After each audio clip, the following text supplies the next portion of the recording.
Signals intelligence, succinct, is intelligence gathering by interception of signals, whether communications between people, communications intelligence abbreviated to comment, or from electronic signals not directly used in communication, electronic intelligence abbreviated to ELINT. Signals intelligence is a subset of intelligence collection management. As sensitive information is often encrypted, signals intelligence in turn involves the use of cryptanalysis to decipher the messages. Traffic analysis, the study of who is signaling whom and in what quantity, is also used to derive information. History. Origins.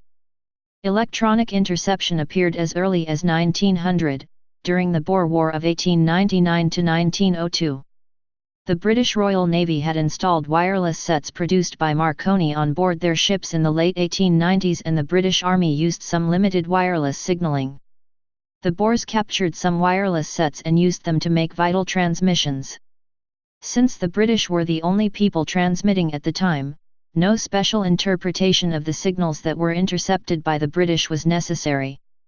The birth of signals intelligence in a modern sense dates from the Russo-Japanese War of 1904 to 1905. As the Russian fleet prepared for conflict with Japan in 1904, the British ship HMS Diana stationed in the Suez Canal intercepted Russian naval wireless signals being sent out for the mobilization of the fleet, for the first time in history. Development in World War I. Over the course of the First World War, the new method of signals intelligence reached maturity.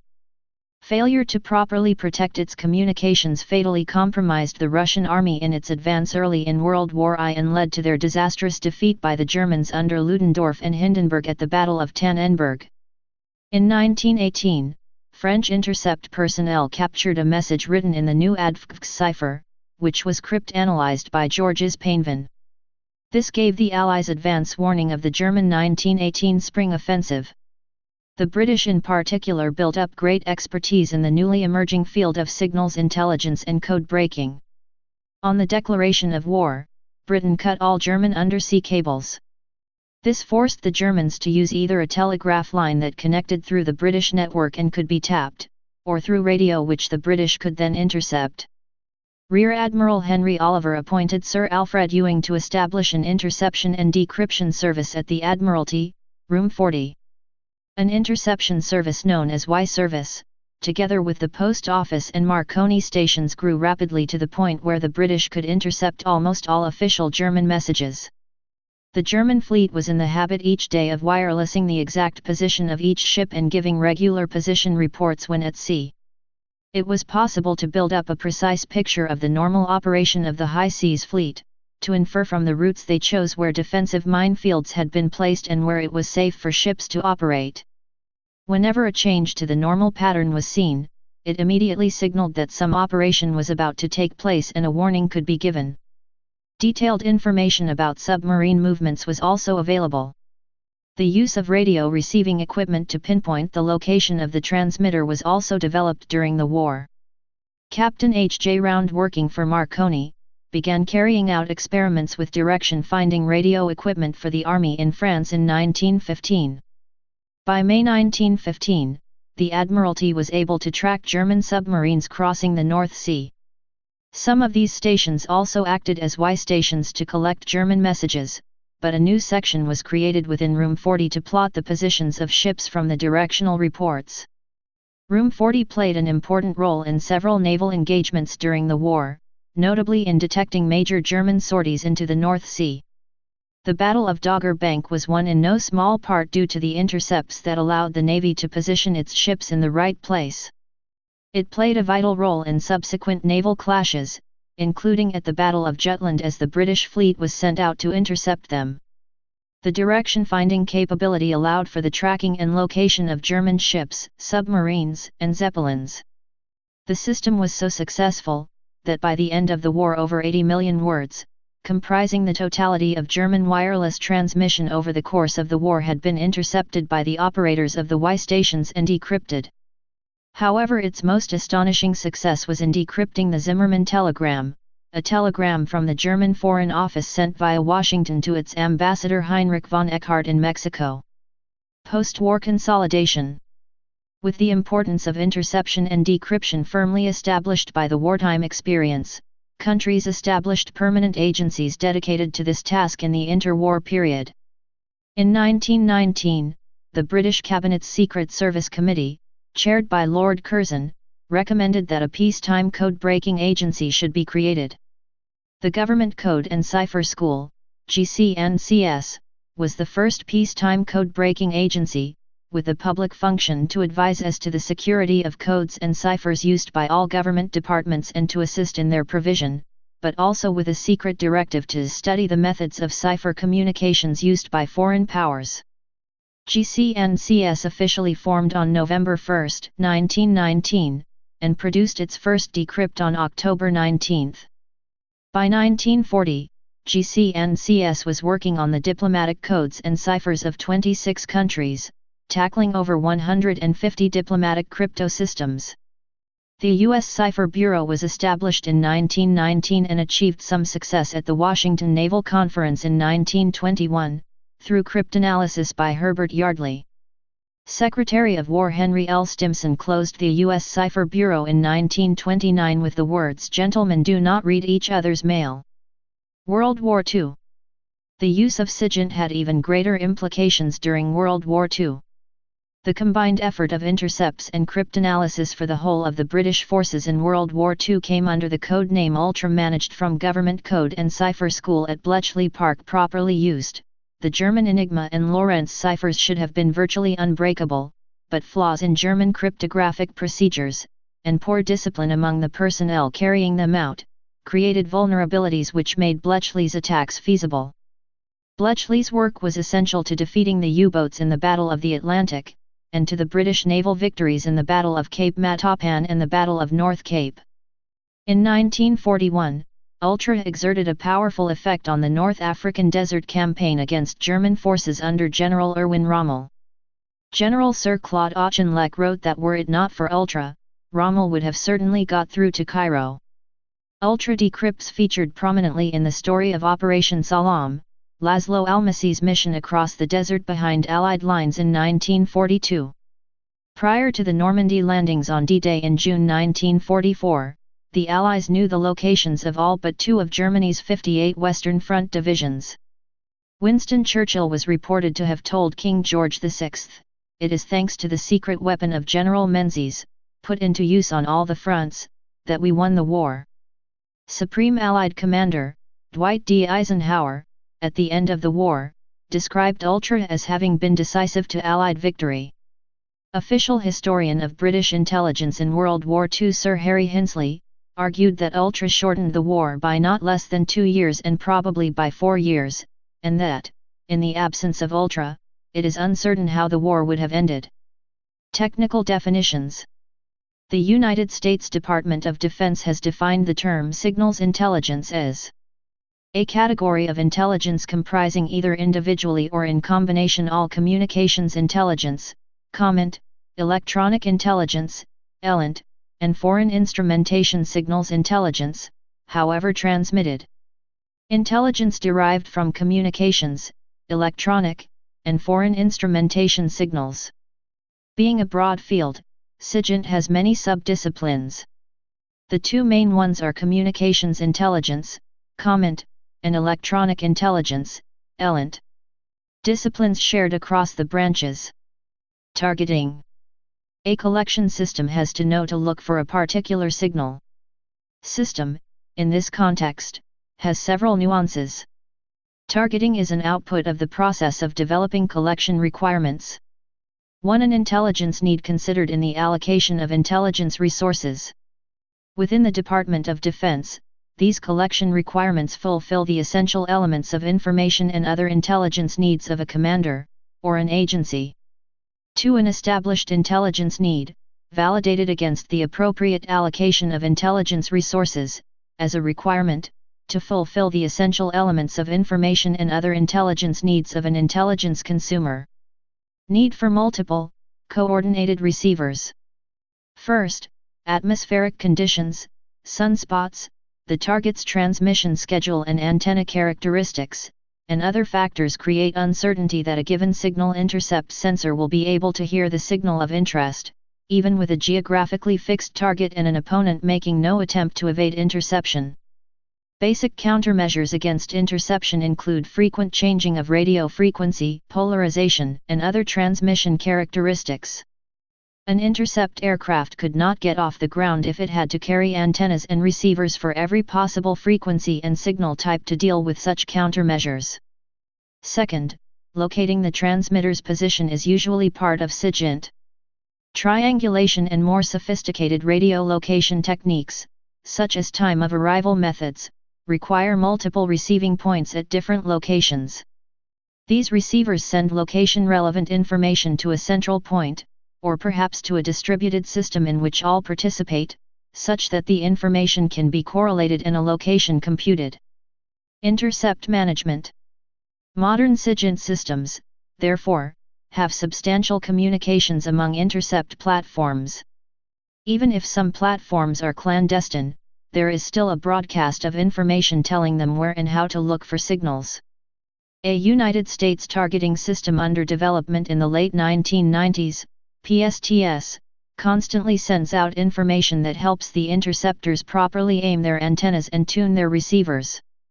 Larger intercept aircraft, such as the EP-3 or RC-135, have the onboard capability to do some target analysis and planning, but others, such as the RC-12 guardrail, are completely under ground direction. Guardrail aircraft are fairly small, and usually work in units of 3 to cover a tactical SIGINT requirement, where the larger aircraft tend to be assigned strategic/national missions.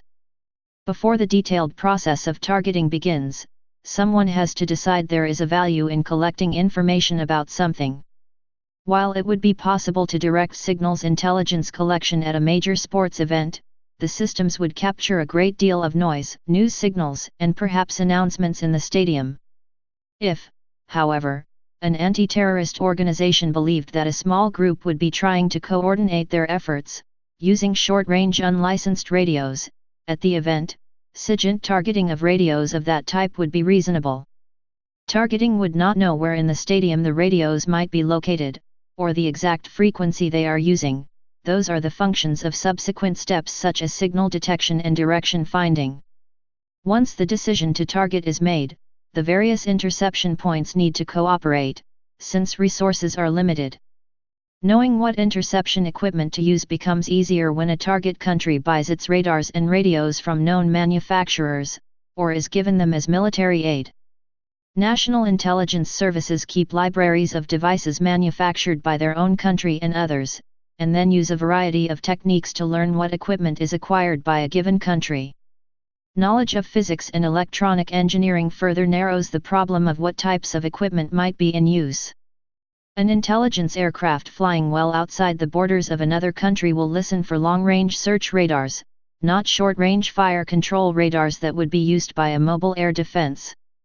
Soldiers scouting the front lines of another army know that the other side will be using radios that must be portable and not have huge antennas. Signal detection. Even if a signal is human communications, e.g., a radio, the intelligence collection specialists have to know it exists. If the targeting function described above learns that a country has a radar that operates in a certain frequency range, the first step is to use a sensitive receiver, with one or more antennas that listen in every direction, to find an area where such a radar is operating. Once the radar is known to be in the area, the next step is to find its location. If operators know the probable frequencies of transmissions of interest, they may use a set of receivers, preset to the frequencies of interest. These are the frequency, horizontal axis, versus power, vertical axis, produced at the transmitter, before any filtering of signals that do not add to the information being transmitted. Received energy on a particular frequency may start a recorder, and alert a human to listen to the signals if they are intelligible, i.e., comment. If the frequency is not known, the operators may look for power on primary or sideband frequencies using a spectrum analyzer. Information from the spectrum analyzer is then used to tune receivers to signals of interest. For example, in this simplified spectrum, the actual information is at 800 kHz and 1.2 MHz. Real-world transmitters and receivers usually are directional. In the figure to the left, assume that each display is connected to a spectrum analyzer connected to a directional antenna aimed in the indicated direction. Countermeasures to interception. Spread spectrum communications is an electronic countermeasures (ECCM) technique to defeat looking for particular frequencies. Spectrum analysis can be used in a different ECCM way to identify frequencies not being jammed or not in use. Direction finding. The earliest, and still common, means of direction finding is to use directional antennas as goniometers, so that a line can be drawn from the receiver through the position of the signal of interest. CHF/DF. Knowing the compass bearing, from a single point, to the transmitter does not locate it. Where the bearings from multiple points, using goniometry, are plotted on a map, the transmitter will be located at the point where the bearings intersect. This is the simplest case. A target may try to confuse listeners by having multiple transmitters, giving the same signal from different locations, switching on and off in a pattern known to their user but apparently random to the listener. Individual directional antennas have to be manually or automatically turned to find the signal direction, which may be too slow when the signal is of short duration. One alternative is the Woolen-Weber array technique. In this method, several concentric rings of antenna elements simultaneously receive the signal, so that the best bearing will ideally be clearly on a single antenna or a small set. Woolen-Weber arrays for high-frequency signals are enormous, referred to as elephant cages by their users. An alternative to tunable directional antennas, or large omnidirectional arrays such as the Woolen-Weber, is to measure the time of arrival of the signal at multiple points using GPS or a similar method to have precise time synchronization. Receivers can be on ground stations, ships, aircraft, or satellites, giving great flexibility. Modern anti-radiation missiles can home in on and attack transmitters. Military antennas are rarely a safe distance from the user of the transmitter. Traffic analysis. When locations are known, usage patterns may emerge, from which inferences may be drawn.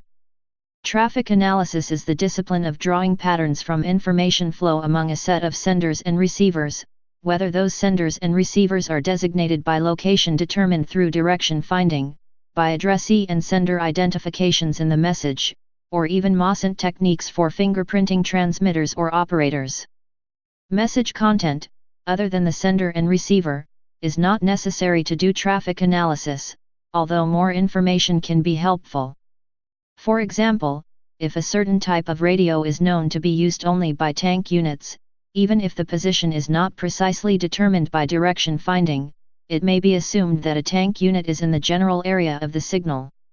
The owner of the transmitter can assume someone is listening, so might set up tank radios in an area where he wants the other side to believe he has actual tanks. As part of Operation Quicksilver, part of the deception plan for the invasion of Europe at the Battle of Normandy, radio transmissions simulated the headquarters and subordinate units of the fictitious 1st United States Army Group, FUSAG, commanded by George S. Patton, to make the German defense think that the main invasion was to come at another location. In like manner, fake radio transmissions from Japanese aircraft carriers, before the Battle of Pearl Harbor, were made from Japanese local waters, while the attacking ships moved under strict radio silence. Traffic analysis need not focus on human communications.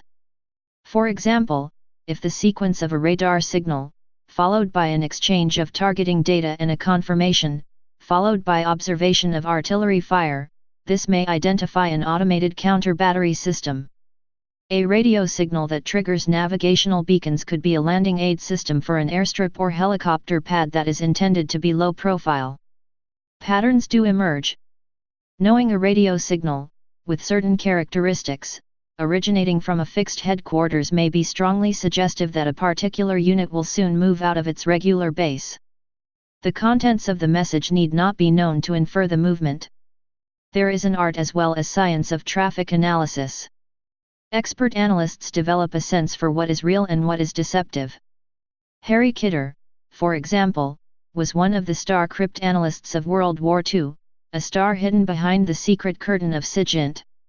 Electronic order of battle. Generating an electronic order of battle, EOB, requires identifying SIGINT emitters in an area of interest, determining their geographic location or range of mobility, characterizing their signals, and, where possible, determining their role in the broader organizational order of battle. EOB covers both comment and elant. The Defense Intelligence Agency maintains an EOB by location. The Joint Spectrum Center, JSC, of the Defense Information Systems Agency supplements this location database with 5 more technical databases. FRRS, Frequency Resource Record System. BE, Background Environment Information. SCS, Spectrum Certification System. EC/S, Equipment Characteristics/Space. TACP, Platform Lists, sorted by nomenclature, which contain links to the CE equipment complement of each platform, with links to the parametric data for each piece of equipment, military unit lists and their subordinate units with equipment used by each unit.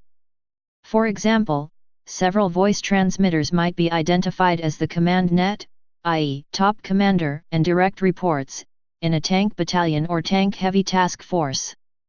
Another set of transmitters might identify the logistic net for that same unit. An inventory of elant sources might identify the medium and long-range counter-artillery radars in a given area. Signals intelligence units will identify changes in the EOB, which might indicate enemy unit movement, changes in command relationships, and increases or decreases in capability. Using the comment gathering method enables the intelligence officer to produce an electronic order of battle by traffic analysis and content analysis among several enemy units. For example, if the following messages were intercepted. U1 to U2, requesting permission to proceed to checkpoint X. U2 to U1, approved. Please report at arrival. 20 minutes later, U1 to U2, all vehicles have arrived to checkpoint X. This sequence shows that there are 2 units in the battlefield. Unit 1 is mobile, while Unit 2 is in a higher hierarchical level, perhaps a command post. One can also understand that Unit 1 moved from one point to another which are distant from each 20 minutes with a vehicle. If these are regular reports over a period of time, they might reveal a patrol pattern. Direction finding and radio frequency MOSINT could help confirm that the traffic is not deception. The EOB build-up process is divided as following. Signal separation. Measurements optimization. Data fusion. Networks build-up. Separation of the intercepted spectrum and the signals intercepted from each sensors must take place in an extremely small period of time, in order to separate the different signals to different transmitters in the battlefield. The complexity of the separation process depends on the complexity of the transmission methods, e.g., hopping or time division multiple access, TDMA. By gathering and clustering data from each sensor, the measurements of the direction of signals can be optimized and get much more accurate than the basic measurements of a standard direction finding sensor. By calculating larger samples of the sensor's output data in near real time, together with historical information of signals, better results are achieved. Data fusion correlates data samples from different frequencies from the same sensor, same being confirmed by direction finding or radio frequency MOSINT. If an emitter is mobile, direction finding, other than discovering a repetitive pattern of movement, is of limited value in determining if a sensor is unique. MOSINT then becomes more informative, as individual transmitters and antennas may have unique side lobes, unintentional radiation, pulse timing, etc. Network build-up, or analysis of emitters, communication transmitters, in a target region over a sufficient period of time, enables creation of the communications flows of a battlefield. Comment. Comment, communications intelligence, is a subcategory of signals intelligence that engages in dealing with messages or voice information derived from the interception of foreign communications. It should be noted that comment is commonly referred to as SIGINT, which can cause confusion when talking about the broader intelligence disciplines. The U.S. Joint Chiefs of Staff defines it as technical information and intelligence derived from foreign communications by other than the intended recipients. Comment, which is defined to be communications among people, will reveal some or all of the following: who is transmitting, where they are located, and, if the transmitter is moving, the report may give a plot of the signal against location. If known, the organizational function of the transmitter, the time and duration of transmission, and the schedule if it is a periodic transmission, the frequencies and other technical characteristics of their transmission, if the transmission is encrypted or not, and if it can be decrypted, if it is possible to intercept either an originally transmitted clear text or obtain it through cryptanalysis, the language of the communication and a translation, when needed. The addresses, if the signal is not a general broadcast and if addresses are retrievable from the message. These stations may also be comment, e.g., a confirmation of the message or a response message, element, e.g., a navigation beacon being activated, or both. Rather than, or in addition to, an address or other identifier, there may be information on the location and signal characteristics of the responder. Voice interception. A basic comment technique is to listen for voice communications, usually over radio but possibly leaking from telephones or from wiretaps. If the voice communications are encrypted, traffic analysis may still give information. In the Second World War, for security, the United States used Native American volunteer communicators known as code talkers, who used languages such as Navajo, Comanche, and Choctaw, which would be understood by few people, even in the U.S. Even within these uncommon languages, the code talkers used specialized codes, so a butterfly might be a specific Japanese aircraft. British forces made limited use of Welsh speakers for the same reason. While modern electronic encryption does away with the need for armies to use obscure languages, it is likely that some groups might use rare dialects that few outside their ethnic group would understand. Text interception. Morse code interception was once very important, but Morse code telegraphy is now obsolete in the Western world, although possibly used by special operations forces. Such forces, however, now have portable cryptographic equipment. Morse code is still used by military forces of former Soviet Union countries. Specialists scan radio frequencies for character sequences, e.g., electronic mail and fax. Signaling channel interception. A given digital communications link can carry thousands or millions of voice communications, especially in developed countries.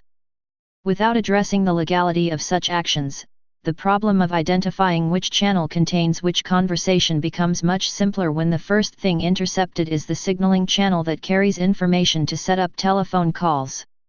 In civilian and many military use, this channel will carry messages in Signaling System 7 protocols. Retrospective analysis of telephone calls can be made from call detail record, CDR, used for billing the calls. Monitoring friendly communications. More a part of communications security than true intelligence collection, SIGINT units still may have the responsibility of monitoring one's own communications or other electronic emissions, to avoid providing intelligence to the enemy. For example, a security monitor may hear an individual transmitting inappropriate information over an unencrypted radio network, or simply one that is not authorized for the type of information being given. If immediately calling attention to the violation would not create an even greater security risk, the monitor will call out one of the bead window codes used by Australia, Canada, New Zealand, the United Kingdom, the United States, and other nations working under their procedures. Standard bead window codes, e.g., bead window 2, include position, e.g., disclosing, in an insecure or inappropriate way, friendly or enemy position, movement or intended movement, position, course, speed, altitude or destination or any air, sea or ground element, unit or force. Capabilities, friendly or enemy capabilities or limitations. Force compositions or significant casualties to special equipment, weapons systems, sensors, units, or personnel. Percentages of fuel or ammunition remaining. Operations, friendly or enemy operation intentions, progress, or results. Operational or logistic intentions, mission participants flying programs, mission situation reports, results of friendly or enemy operations, assault objectives. Electronic warfare, EU friendly or enemy electronic warfare, EU, or emanations control, EMCON, intentions, progress, or results. Intention to employ electronic countermeasures, ECM, results of friendly or enemy ECM, ECM objectives, results of friendly or enemy electronic countermeasures, ECCM, results of electronic support measures / tactical SIGINT, ESM, present or intended EMCON policy, equipment affected by EMCON policy. Friendly or enemy key personnel, movement or identity of friendly or enemy officers, visitors, commanders, movement of key maintenance personnel indicating equipment limitations. Communications security, ComSec friendly or enemy ComSec breaches. Linkage of codes or codewords with plain language, compromise of changing frequencies or linkage with line number / circuit designators, linkage of changing call signs with previous call signs or units, compromise of encrypted / classified call signs, incorrect authentication procedure. Wrong circuit, inappropriate transmission. Information requested, transmitted, or about to be transmitted which should not be passed on the subject circuit because it either requires greater security protection or it is not appropriate to the purpose for which the circuit is provided. Other codes as appropriate for the situation may be defined by the commander. In World War II, for example, the Japanese Navy, by poor practice, identified a key person's movement over a low-security crypto system. This made possible Operation Vengeance, the interception and death of the combined fleet commander, Admiral Isoroku Yamamoto. Electronic Signals Intelligence. Electronic Signals Intelligence, ELINT, refers to intelligence gathering by use of electronic sensors. Its primary focus lies on non-communications signals intelligence. The Joint Chiefs of Staff define it as technical and geolocation intelligence derived from foreign non-communications electromagnetic radiations emanating from other than nuclear detonations or radioactive sources. Signal identification is performed by analyzing the collected parameters of a specific signal, an. Please subscribe and thanks for watching.